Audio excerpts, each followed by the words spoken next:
Well, this is a brief introduction to total health management seminars. Why the need for such courses and seminars?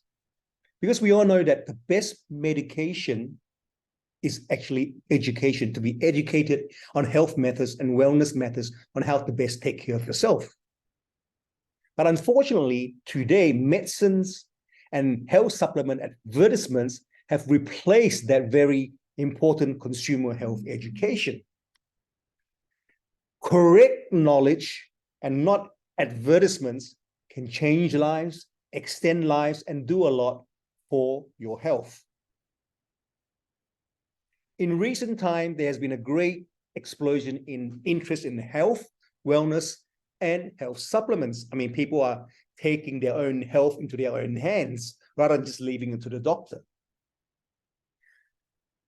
In today's market, there are tens of thousands of health products in the market, and each year, thousands more are being launched and being promoted in the arena.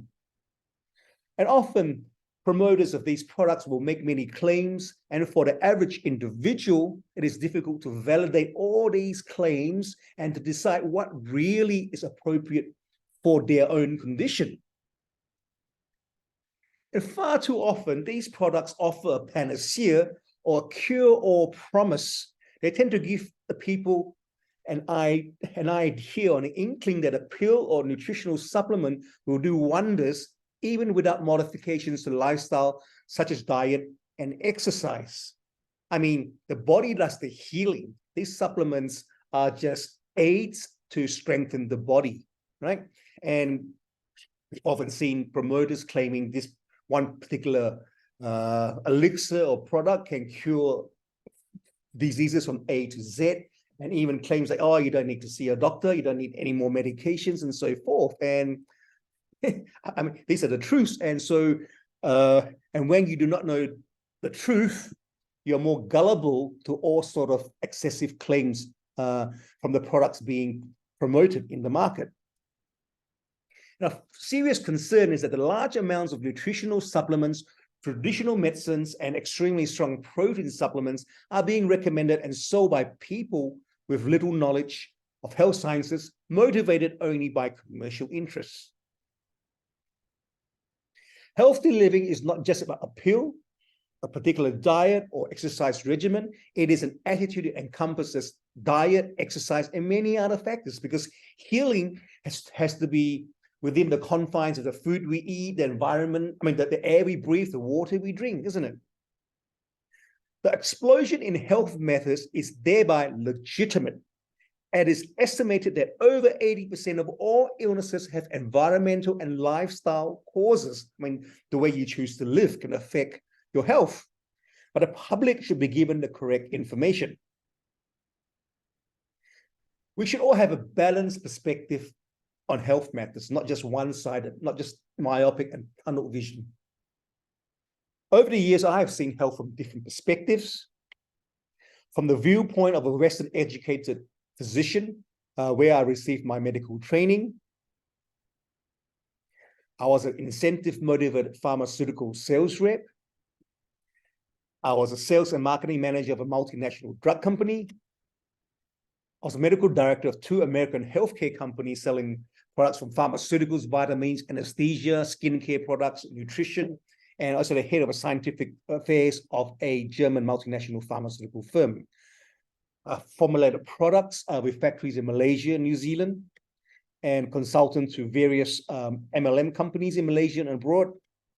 And besides being an author of over a dozen health books, I'm an active sportsman, a triathlete, and a multiple Ironman finisher. So from all these experiences, it gives me a wider angle and balanced perspective to health and wellness. I've learned to see the merit in each health discipline and all the different types of products, and not only just to be myopic by espousing one school of thought, one particular product, or one particular therapy. What the series of courses that we are producing aims to do is to put all these claims of all these different health products, therapies into a balanced perspective, so that we do not look at individual tree trunks in the jungle with regards to our health, but to appreciate the overall forest. Ultimately, we want to raise consumer awareness on healthcare products and educate sellers to be a wellness consultant to their customers and not just a pill or a vitamin pusher. We are living in the information age, but we certainly aren't living in the age of health. Modern diseases such as diabetes, heart diseases, and cancer are actually rising despite advances in modern medicine in diagnosing and treating illnesses. It is thus not surprising that today increasing number of health consumers are turning to alternative health treatments and practices, fueling an explosion and demand for information on health topics and hence the appropriateness of our seminars.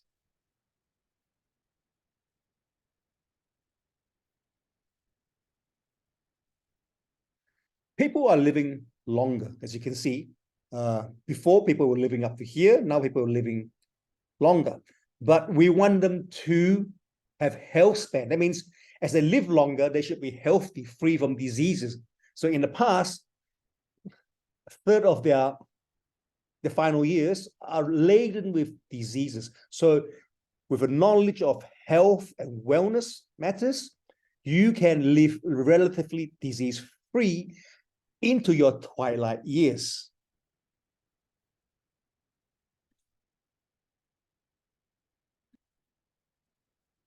And there's an incentive to do so. Let me highlight this. See, this is called a disease-free survival graph. For those who I'm highlighting here, are those who live to the 70s and 80s. Here are people who live to the 80s and 90s, and here are people who live over 100. As you can see, those who live longer, they have a bigger chunk of their life being disease-free. See? And those that live over 100, they spend a lot less in the last 2 years of their life on medical costs. So there's what you call a longevity dividend. It costs less to take care of your health in terms of medical costs if you live longer. I mean, obviously you live longer because you have taken care of your body well.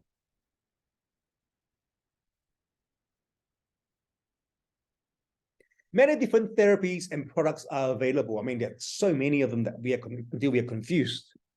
But different therapies and products suit different constitutions. I mean, what may work for you may not work for another.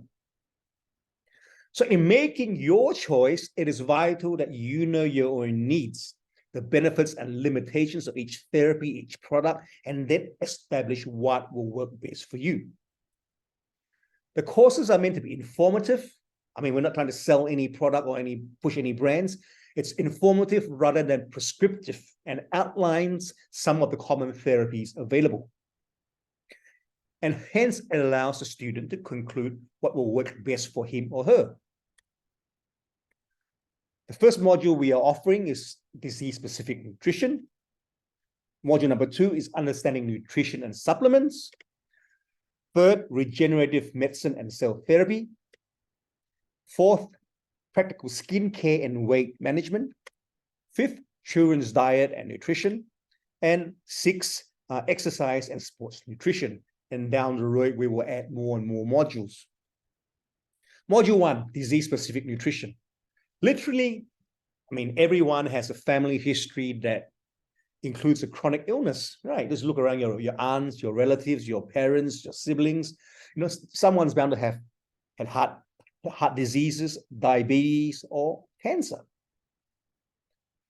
You may be concerned that you carry a genetic predisposition to one or more of these diseases, but recent science has shown there's much you can do to prevent the disease from affecting you, starting especially with nutrition. The good news is that with proper nutrition, including dietary supplements, you can rewrite your life story with a happier ending. So this disease-specific nutritional seminar is 3 days. It's a tour of the top 10 chronic diseases or condition that is prevalent in our community today. Its causes, what causes these diseases, the risk factors, treatment options, and the role of nutrition in its management. So cancer, cardiovascular disease, diabetes, arthritis, osteoporosis, men's health, women's health, infertility, and aging. For instance, it's a 3-day seminar, I cannot condense it over a short introduction like this. For instance, with cardiovascular disease, there's an initial atherosclerotic plaque formation, and the plaque ruptures, leading to clot formation, and then vessel occlusion. And when the blood vessel is blocked, no blood can flow through, it leads to stroke and heart attacks or myocardial infarction. As you can see, stages of atherosclerosis: a healthy artery, the fatty plaques build up, the plaque forms, and the plaque ruptures, and leading to blood clot, which will occlude or block the artery, and thereby blood can't go through. Thereby you get myocardial ischemia and resulting in heart attacks, blah, blah, blah. Right, this is in your blood vessels, say in your coronary arteries.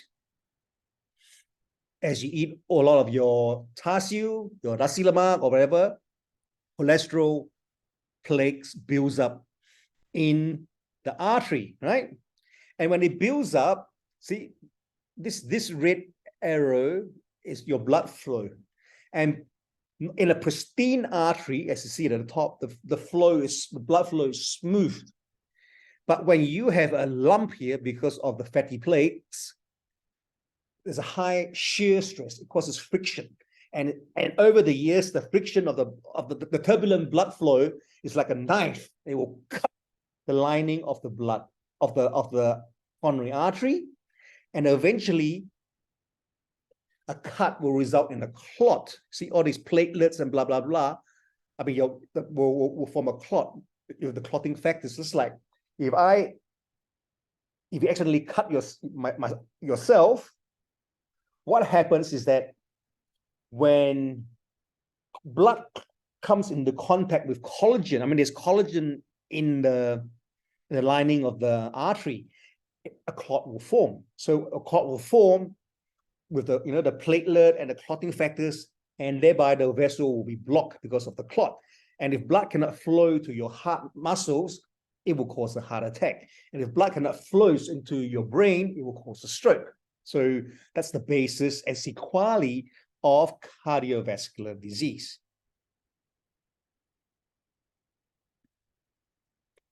So how do we deal with that nutritionally? I'm just giving you an example. This is a very brief introduction, right? So fiber will reduce cholesterol, right? Garlic, omega-3, lecithin, they all reduce your cholesterol levels naturally if you take them. Obviously, diet is very important. Cut out the fats that will kill you. And when the atherosclerotic plaque forms, there's oxidation of that plaque, with all the cells, macrophages, and all that. So obviously, antioxidants will prevent cardiovascular disease because it prevents oxidation of that atherosclerotic plaque before it ruptures, right? And I told you about the clot formation, right? I mean, if you have heart disease, your doctor will give you aspirin. Correct. It's antiplatelet. So ginkgo is antiplatelet. So instead of taking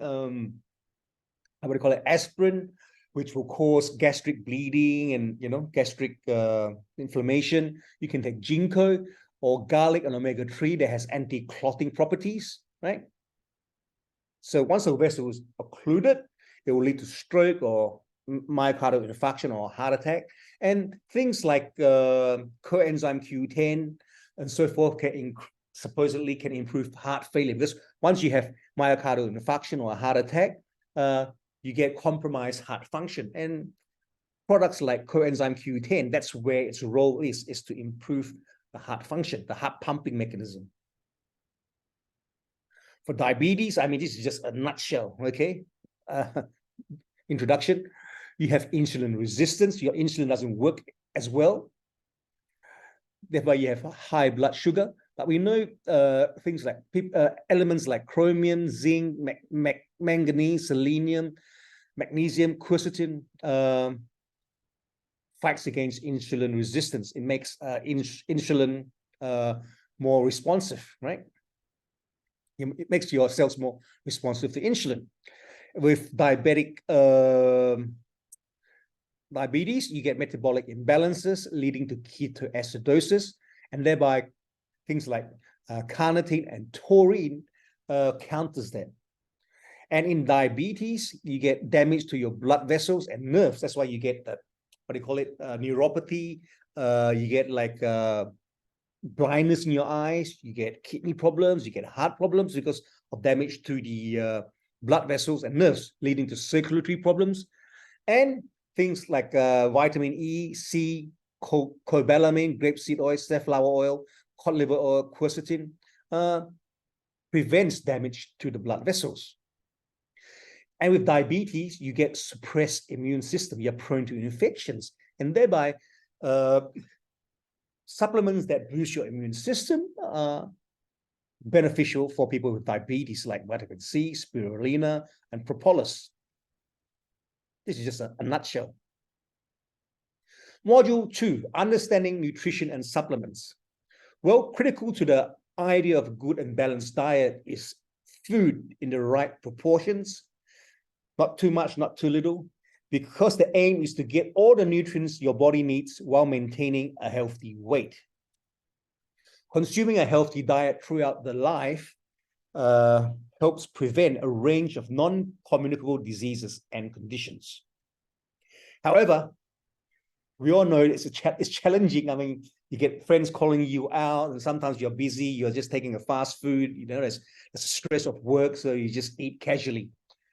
And it's true, today there's increased production of processed foods. I mean, you know, processed foods are those with a label, a food label on them in a box or a tin. Rapid urbanization and changing lifestyles have led to a shift in dietary patterns. People are now consuming more foods high in energy, fats, I mean, fats that are not good, free, simple sugars, and high in salt and sodium.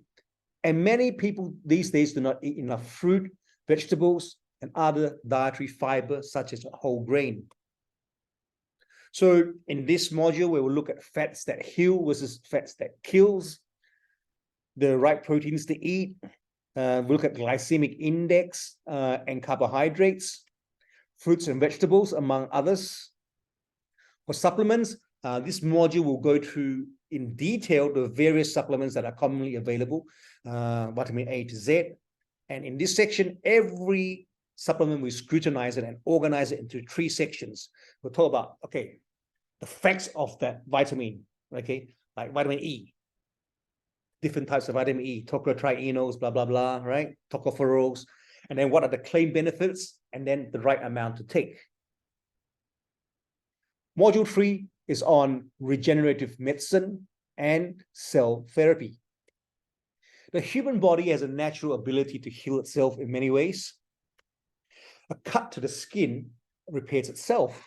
Broken bones mend by itself over time.